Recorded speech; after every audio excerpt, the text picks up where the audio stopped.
આ પંથકની અંદર એક આહ્લેખ જગાવી અને એક અલગ ભીલ રાજ્યની કલ્પના એ વખતે અંગ્રેજોના જમાનામાં કરી અને અંગ્રેજો સામે મોટો સંઘર્ષ કર્યો.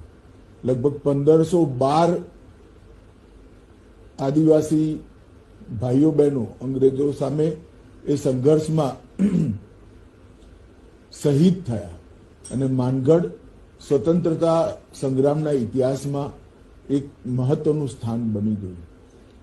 ગુરુ ગોવિંદે ચલાયેલી આલેખ આજે નરેન્દ્રભાઈના નેતૃત્વમાં આગળ વધી છે અને 2047માં આપણે મહાન ભારતની રચના કરવા માટે કૃત નિશ્ચયી થયા છે.